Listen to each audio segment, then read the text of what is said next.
नमस्कार दोस्तों, मेरा नाम है अमन कुमार। आप लोगों का ट्रस्ट आईएएस में स्वागत है।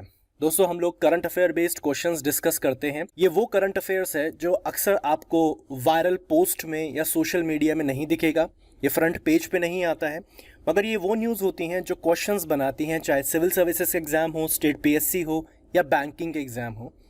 तो आज का पहला क्वेश्चन है regarding the national manufacturing innovation survey 2021-22। आप लोगों ने इस सर्वे का नाम सुना होगा। This is about manufacturing innovation. Screen पे दो स्टेटमेंट दिए गए हैं, आपको बताना है कि इनमें से कौन सा सही है या कौन सा गलत है।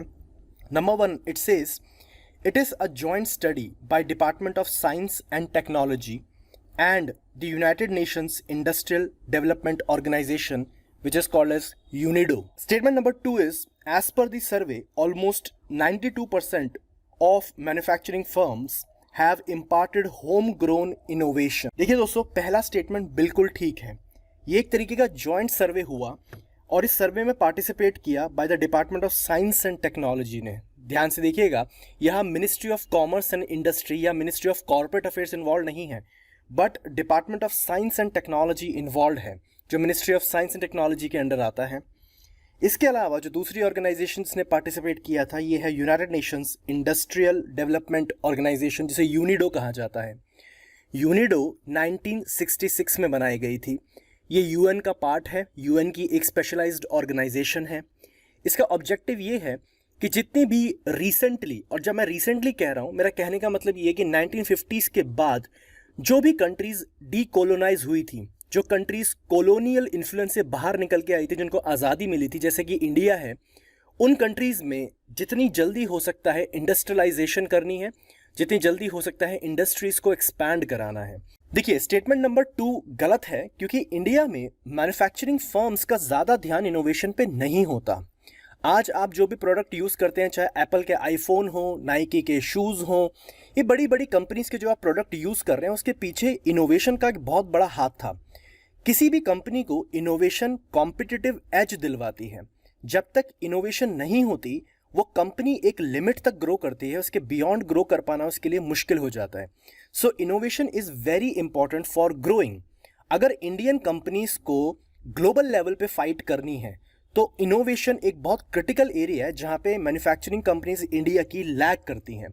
और यही चीज़ इस सर्वे ने बताई है कि इंडिया में ज़्यादातर जो मैन्युफैक्चरिंग कंपनीज हैं, उनका फोकस शॉर्ट टर्म गोल्स पे होता है rather than long term goals. और लॉन्ग टर्म गोल्स होता है to become a global entity rather than a national entity. So now the next question is with respect to UK India ISIS project. आपको बताना है कि इनमें से कौन सा स्टेटमेंट ठीक है। Number 1 statement says that it is a strategic collaboration of UK and India to counter the influence of ISIS terror group. Second statement is it is a collaboration of UK and India to rehabilitate the surrendered ISIS members. Third is it is a scientific research collaboration between India and UK, and the D is none of these. अब देखिए दोस्तों, option C correct है। India और UK का एक ISIS project है क्या ये? बेसिकली पहली बात, ये लंदन में है, ये यूके के अंदर है। एक स्पेसिफिक लेबोरेटरी है जिसका नाम है रदरफोर्ड एपल्टन लेबोरेटरी, RAL कहा जाता है उसे। It is called as Rutherford Appleton laboratory which is located in UK, London. वहीं पे ISIS सिंक्रोट्रॉन भी बनाया गया है। ISIS सिंक्रोट्रॉन को 1985 में बनाया गया था, और ISIS सिंक्रोट्रॉन लार्जली न्यूट्रॉन की स्ट्रीम रिलीज़ करता है। आप जानते हैं कि एक एटम के अंदर 3 अलग अलग तरीके के पार्टिकल होते हैं। जो मैटर का एटम होता है उसमें 3 अलग अलग पार्टिकल्स होते हैं। इलेक्ट्रॉन है, प्रोटॉन है एंड न्यूट्रॉन है। न्यूट्रॉन न्यूट्रल होता है, इसलिए उसको न्यूट्रॉन भी कहा जाता है, उस पर कोई चार्ज नहीं होता है। तो ISIS सिंक्रोट्रॉन न्यूट्रॉन की स्ट्रीम्स को रिलीज़ करता है। इसी को स्टडी किया जा रहा है। इस स्ट्रीम्स की अलग अलग प्रॉपर्टीज़ को नोटिस किया जाता है, और इस प्रोजेक्ट में यूके और इंडिया की एक पार्टनरशिप है।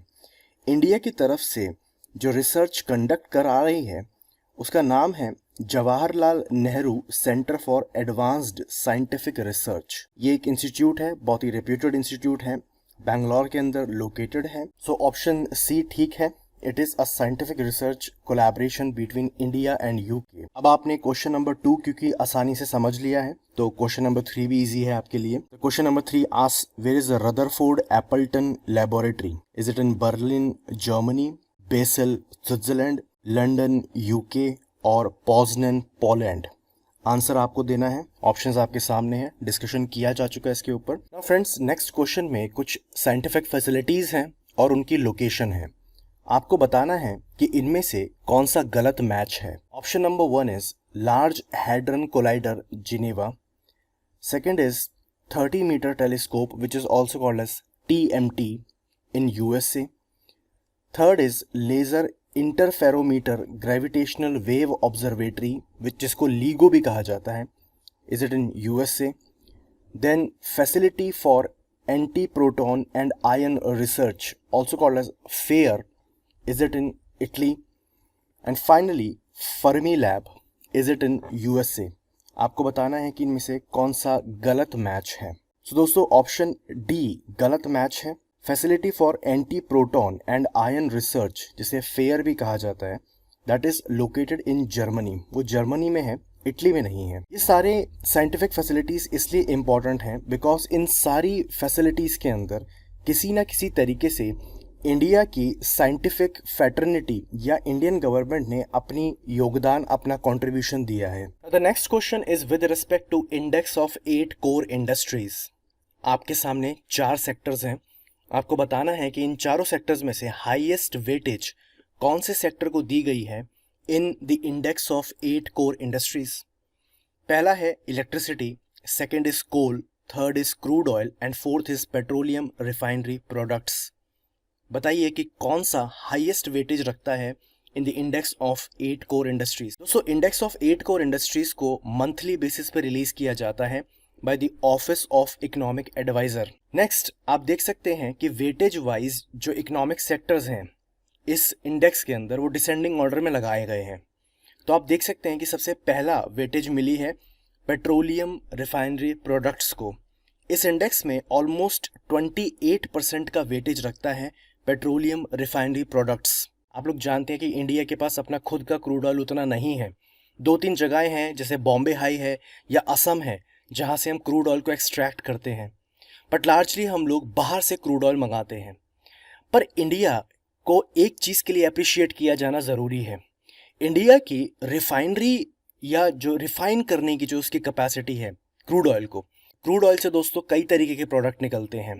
पेट्रोल, डीजल, SKO जिसे सुपीरियर केरोसिन ऑयल भी कहा जाता है, जो एयर टर्बाइन फ्यूल में यूज़ किया जाता है, जिसको आप लोग ATF कहते हैं, उसे टेक्निकल भाषा में SKO कहा जाता है, सुपीरियर केरोसिन ऑयल। इसी तरह से नाफ्ता है, वैसलीन है, कई अलग अलग प्रकार के केमिकल्स रिलीज किए जाते हैं, बनाए जाते हैं फ्रॉम द क्रूड ऑयल।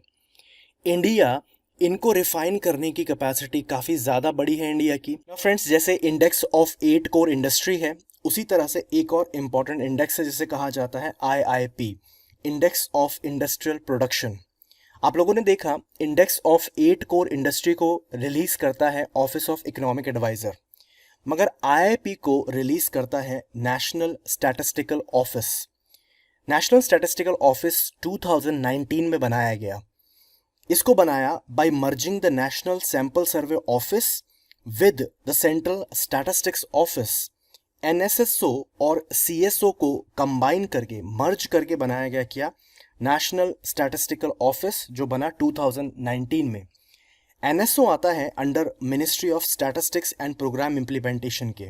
तो IIP को जब हम सेक्टर वाइज कैलकुलेट करते हैं तो 3 डिफरेंट सेक्टर्स में IIP को डिवाइड किया गया है। सबसे बड़ी वेटेज मिलती है मैन्युफैक्चरिंग को। आप देख पा रहे होंगे स्क्रीन के ऊपर कि मैन्युफैक्चरिंग को लगभग 77% की वेटेज दी गई है। सेकंड नंबर पे आता है माइनिंग एंड फाइनली आता है electricity. With that I conclude this video. My name is Aman Kumar. May God bless you all.